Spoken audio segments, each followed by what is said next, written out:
Obrigado, senhor presidente. E nos causa muita preocupação a forma e o conteúdo da referida proposta de emenda constitucional, uma vez que esse corpo de propostas, esse conjunto de emendas à Constituição, elas acabam, em última análise, a revisar o marco legal do saneamento, a Lei 14.026, que fora aprovada em 15 de julho de 2020. E inclui o desfazimento das privatizações relacionadas ao saneamento básico, o que acaba por tirar a eficiência da atuação no segmento, trazendo insegurança jurídica e retrocesso à ampliação da distribuição e tratamento de água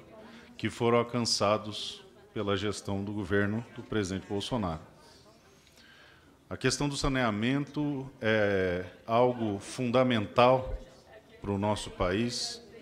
e uma chaga que macula quaisquer perspectivas de segurança à saúde e concessão do mínimo de dignidade à pessoa humana, na medida em que as pessoas que não dispõem de saneamento básico estão tolhidas do mínimo de dignidade necessária para cada cidadão brasileiro. O marco do saneamento tem papel fundamental na medida em que otimiza os meios de realização dos projetos de saneamento básico em um país que conta com quase 50% de sua população sem saneamento básico. Convém destacar, senhor presidente, o grau de violação que as propostas promovem aos princípios da livre iniciativa, da livre concorrência e da propriedade privada, que, além de se consubstanciar em direitos constitucionais, violam a ordem econômica e os princípios que fundam a própria República Federativa no Brasil, nos termos do artigo 1º, inciso 4º, artigo 5º caput e artigo 170 caput, e incisos 2 e 4, todos da Constituição Federal. Retroceder e desconsiderar a relevância das privatizações e ultrajar as privatizações outrora realizadas, risca o Brasil definitivamente sequer da possibilidade de figurar como países com liberdade econômica em todo o mundo, uma vez que, tendo sido revistas as ditas privatizações, nunca mais nenhum investidor terá coragem de trabalhar em território tupiniquim, tendo em vista o risco de um outro momento político ter os seus direitos usurpados, dada a flagrante instabilidade jurídica que tem se tornado corriqueira, useira e vezeira em nosso país. Revela notar ainda, senhor presidente, que o atual presidente da República editou 2 decretos em abril desse ano, de 2023, que produziram mudanças nefastas no novo marco do saneamento básico, como, por exemplo, facilitar a permanência de empresas estatais que não conseguiram atingir a meta de universalização dos serviços no passado. Empresas cuja ineficiência vem sendo provada e comprovada ao longo de anos, que se refestelam em robustos contratos públicos, se entopem de verbas públicas e não cumprem o compromisso de levar aos brasileiros mais pobres o mínimo de dignidade decorrente do saneamento básico e do acesso à água potável. Tal medida, demais deputados e nobre presidente, abriria uma janela para a regularização de operações precárias e sem contratos regulares de companhias estaduais de água de esgoto em algumas das capitais do país. No meu estado, especificamente, no Mato Grosso do Sul,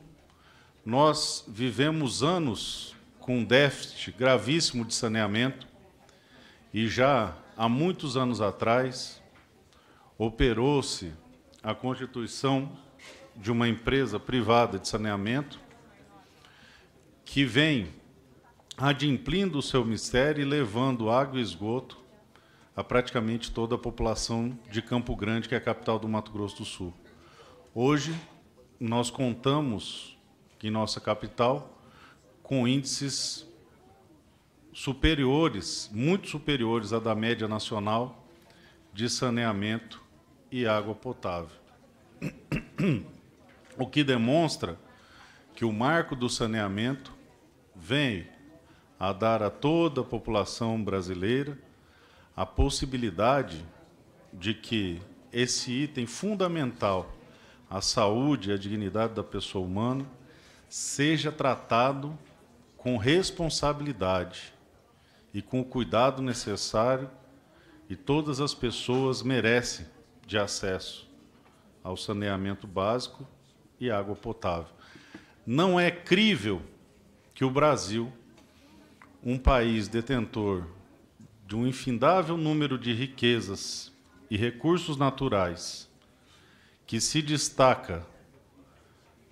pelo altíssimo índice de produção de agronegócio e em seu vasto território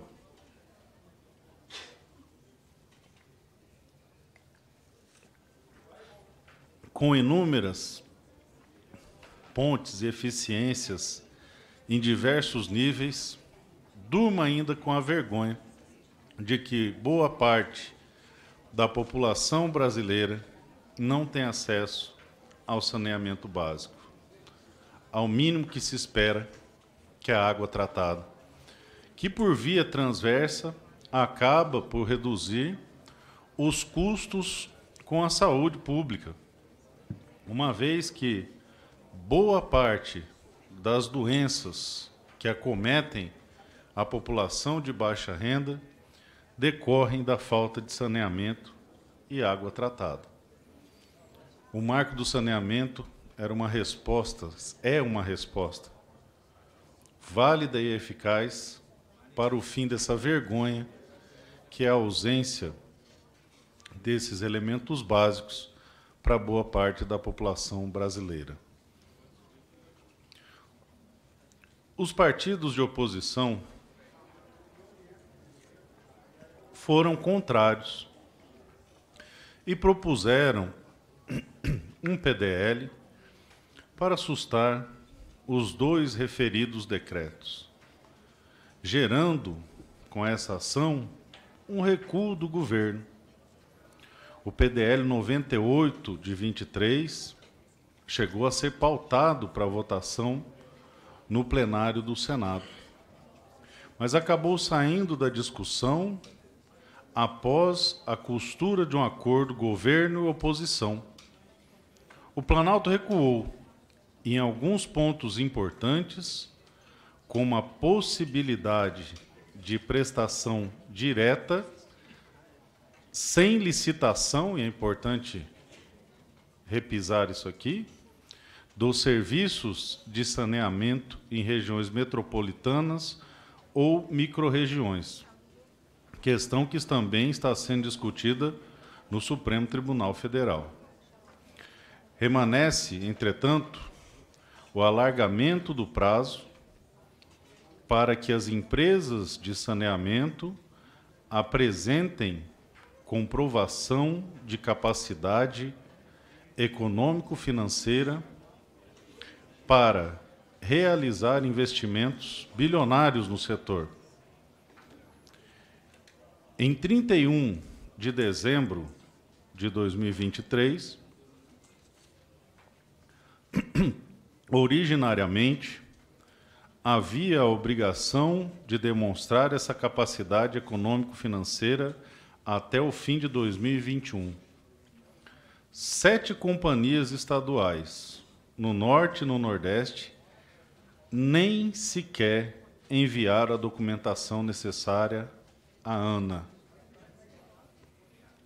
Para a legislação atual, a principal meta é garantir que até 2033 todos os municípios brasileiros atendam a 99% da população com serviços de água potável e ao menos 90% dos habitantes com coleta e tratamento de esgoto. Hoje, cerca de metade da população brasileira não tem coleta de esgoto, quanto menos tratamento adequado do mesmo. 6.000 piscinas olímpicas de dejetos in natura são jogados nos rios e mares do país. É extremamente assustadora essa informação. Cerca de 50%, metade da nossa população, não tem coleta e tratamento dos dejetos de esgoto. Há um verdadeiro crime ambiental na manutenção desse cenário catastrófico. Eu me lembro, senhor presidente, que por ter nascido e crescido numa família muito humilde, nós não contávamos com saneamento básico. Na minha residência,